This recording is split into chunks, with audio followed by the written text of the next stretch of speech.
Okay, so in all things prophecy, I just saw this. This came out today. Today's the 25th. Yes, today is 25th. It's 311. Shout out to 311. Great band. What is it? Uh, I was because it was talking. I saw an article yesterday talking about. It was yesterday or Saturday. Either way, um, it was talking about how Ivanka Trump was targeted for an assassination, and though she is safe, what is it? There was a more talks about a peace deal, and so as I was working out earlier and saw this come to pass in terms of like, oh, I see this here and what's going on, and maybe I should talk about it X, Y, and Z. I thought I would dig into it. So, um, let's see here. Let me get the screen recorded and it says prophecy record. It says prophecy watch. Trump says all countries in the Middle East must sign diplomatic deal with Israel. As you can see, we've got like Turkey, Sudan, UAE. Some of these I don't even everything from Kush, Put, all the ones that are talked about. I think what's the name, Ezekiel. Um, and so all these nations are Ezekiel or Daniel. It's one of the two. I probably got it wrong.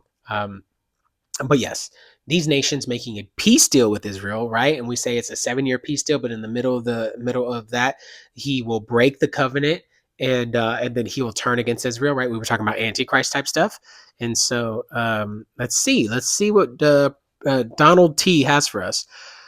President Donald Trump has pressed leaders across the Middle East beyond to normalize relations with Israel, framing expanded participation in Abraham Accords. Golly, I remember that. That was 6 years ago. That was 2021, 2020. We were like, holy smokes. I was talking about that, like, yo, this is crazy. The Abraham Accords, crazy name to have, anyways, as a critical step towards ending the ongoing conflict with Iran. According to the report, The Telegraph, Trump made the appeal during high level discussions on Saturday, directly linking broader diplomatic recognition of Israel to potential resolution of war with Tehran. The move represents a bold expansion of landmark 2020 agreements that first normalized ties between Israel and several Arab states.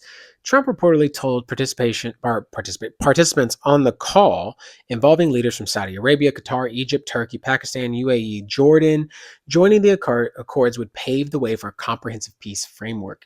U.S. officials cited in the reporting indicated President expects holdout nations to eventually come on board. I remember him talking about this like years ago, back when his first presidency was before Biden stepped in. One official quoted parts of the efforts to stabilize the region after the Iran conflict. One official quoted Trump as saying he wants countries still outside the Abraham Accords to eventually join in, emphasizing the strategic importance of wider participation. Another account described regional leaders as left stunned by the directness of the suggestion, tying normalization to the end of hostilities with Iran. The Abraham Accords, brokered during Trump's first term, marked a historic breakthrough. It really did, by establishing diplomatic relations between Israel nations, including the UAE, Bahrain, Morocco, and later Kazakhstan. Trump has long held the agreement as a foundation for broader peace, and that's what we thought, like how that becomes this this 7-year agreement, this where all the nations are going to be at peace with Israel, and then they're going to turn. Um, Trump has held the agreements as a foundation of broader peace, bypassing traditional Palestinian-centric negotiations.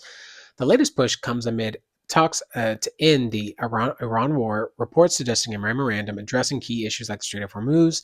Sanctions could be nearing completion. Trump has signaled that even Iran itself could theoretically align with such a framework in the future if tensions ease significantly. So, I mean, I get it. You're trying to broker peace, and every time we hear peace, when they say peace and safety, when they say peace and security, then sudden destruction comes upon them as labor pains come upon a woman, and they shall not escape. They. Paul continues to say they, not us. They, and that's very apparent, because we are not a they, we are us, we are the church, and so you can clearly tell that he's talking about two people groups here, two different people. And so with that said, that's a lot of theys, right? That's a lot of nations that are coming in agreement. The picture of Israel with an arm out looks like Donald's arm out as well, trying to broker peace. I've always said that Donald may not be Mr. Antichrist himself, but he may be the one that establishes it, and then the Antichrist comes in and will solidify all of it and make it this awesome and an amazing thing off the back of the Abraham Accords, and that will lead to the third temple, and then that will lead to him calling himself, establishing himself that he is God, calling himself that he is God, or saying that he is God. First Thessalonians 4, and Second Thessalonians 2, type stuff. And so how that works in with everything that's going on, who knows, man? Maybe aliens and AI, brokers of peace, and they all come together and to fight a common enemy, and then the Antichrist shows up and wants peace, and then they will all turn against Israel because they'll see that Israel's the bad guy or something like that. And not to say that Israel and current state of Israel is good or bad, right? There's always good and bad everywhere. We acknowledge that very clearly. Just like there, America is good and it's bad. We have great things here and we have bad things here. But with that said, this is just something that I think is really important to look out for. And could we see it? Could we see it in 2026? I don't know. But I think it's something that we need to put back on our radar and talk about as we see these nations talking about peace deals, Abraham Accords. That stuff is just too on the nose with Bible through and through. And there's nothing else that can even claim this kind of prophecy or this kind of conversation or talk in any other space other than Scripture. So anyways, guys, that's the video. If you like the video, be sure to like the video. It really helps me. If you want to see more, be sure to subscribe. Help me get to more subscribers. Help me get to getting paid one day through YouTube, even if it's just pennies, even if it just takes care of a single bill. Man, I'll take that. I got bills to get paid, and if it could take care of a bill, that's more money in my pocket, man, that I can put towards my family or pay off some other bills. So anyways, guys, I'll see you in the next one.